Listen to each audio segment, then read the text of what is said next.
गुना जिला जेल में बुधवार को बंदियों को सामूहिक गीता पाठ करवाया गया और सभी बैरकों में कैदियों को निःशुल्क गीता उपलब्ध कराई गई। मध्य प्रदेश के समस्त जिलों में गीता पाठ और गीता पर विभिन्न कार्यक्रम आयोजित करने की श्रृंखला में गुना जेल में आयोजित भव्य कार्यक्रम में गीता के प्रमुख प्रचारक और अंतर्राष्ट्रीय पुष्टि मार्गीय वैष्णव परिषद के प्रांतीय मीडिया प्रभारी विराट हिंदू उत्सव समिति संयोजक कैलाश मंथन के मुख्य आतिथ्य में गीता पाठ गीता वितरण हुआ। गीता के महत्व पर प्रकाश डाला गया। समाजसेवी कैलाश मंथन ने बंदियों को संबोधित करते हुए कहा कि श्रीमद् भागवत कथा गीता सार्वभौम ग्रंथ है। सभी धर्म से ऊपर उठकर ये कालजयी गीता हमें जीवन जीने की राह सिखाती है। जिसमें भी गीता के विचारों को ग्रहण किया, सहारा लिया, वो हमेशा विजयी रहा। ये सभी मत संप्रदाय से ऊपर उठकर सारी मानवता के लिए समान है। देश में जब भी संकट आए, महापुरुषों ने श्रीमद् भागवत गीता के विचार का सहारा लिया और अधर्म के खिलाफ धर्म युद्ध जारी रहा, जो मानवता की रक्षा के लिए जरूरी है। गीता के प्रचार से जेल में बंद कैदियों में विशेष सकारात्मक सुधार हुआ है। समाजसेवी कैलाश मंथन ने कहा कि अब तक निःशुल्क गीता अभियान वितरण में करीब 1.5 लाख प्रतियां सारे भारतवर्ष में वितरित की जा चुकी हैं। इसी कड़ी में अंचल में 38,000 गीता की प्रतियां निःशुल्क वितरित हो चुकी हैं। गुना जेल की सभी बैरकों में भी पिछले 3 साल के दौरान गीता जी का निःशुल्क वितरण किया गया। राम नाम लेखन पुस्तक, सुंदरकांड, हनुमान चालीसा का वितरण भी किया गया।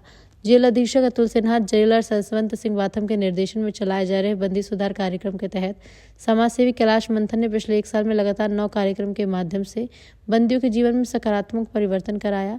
कार्यक्रम के दौरान ब्रह्म कुमारी रेशम दीदी और रानी दीदी बबलू महाराज की विशेष मौजूदगी रही। वक्ताओं ने श्रीमद् भागवत कथा के महत्व, गीता के महत्व पर प्रकाश डाला। कार्यक्रम संचालन जिला जेल शिक्षक मुकेश रावत ने किया।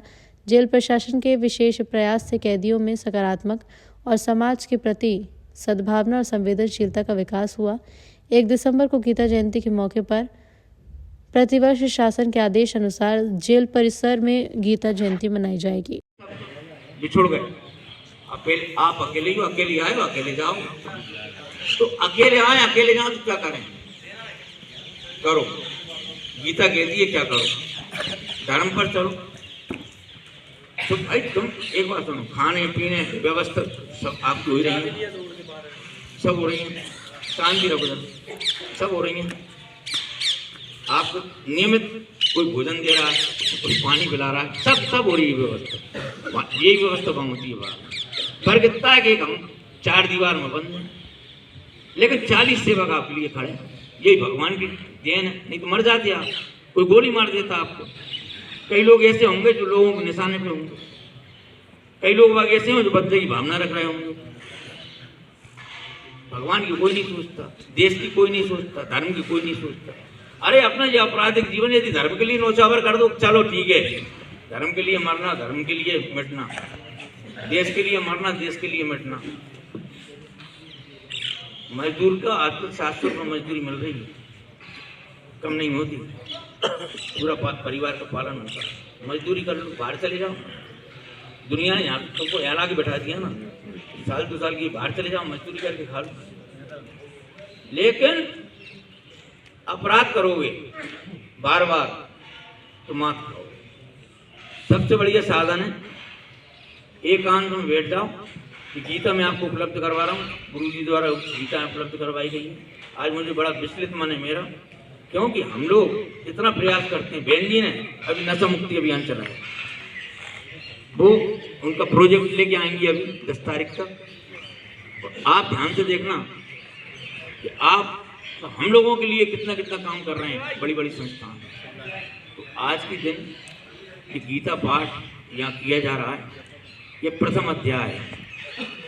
जैसा कि मुझे निर्देश प्राप्त हुआ है, इस प्रथम अध्याय में स्टार्ट होता है जीवन का दुख से।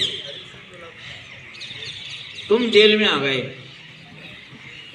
तुम जेल में आए, पूरा परिवार दुखी हुआ, और मैं जेल में आया तो पूरा परिवार प्रसन्न हुआ कि आज कम से कम भैया पापा जेल में उद्बोधन देने जाएंगे। कोई दुखी नहीं हुआ, बस यही दुख और सुख। तो आप ऐसा काम करो जिससे सुख प्राप्त हो। सुख प्राप्ति के लिए क्या है, मैं कोई उपदेश देने नहीं आया आपको। बोलो है कि नहीं? परिवर्तन है इनके द्वारा, परिवर्तन, ये परिवर्तन नहीं, एक नैतिक दायित्व वाला परिवर्तन। जेलर साहब ने अपने प्राणपण से इतना सुंदर कार्य करवाया।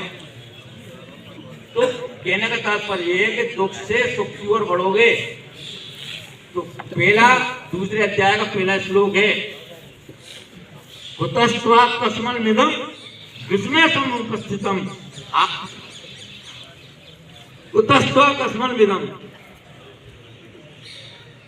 हे अर्जुन, तुझे इस विषम स्थल में अज्ञान कैसे प्राप्त हुआ? अरे तुम्हारा परिवार तो खत्म कर दिया गया, तुम पर तो अत्याचार हो गया। अनार्जितं स्वर्गम कीर्तिकरम् अर्जुन। हे अर्जुन, और युद्ध के लिए खड़ा हो और विजय प्राप्त करके स्वर्ग जैसा साम्राज्य प्राप्त कर। तो ये दूसरा अध्याय हमारा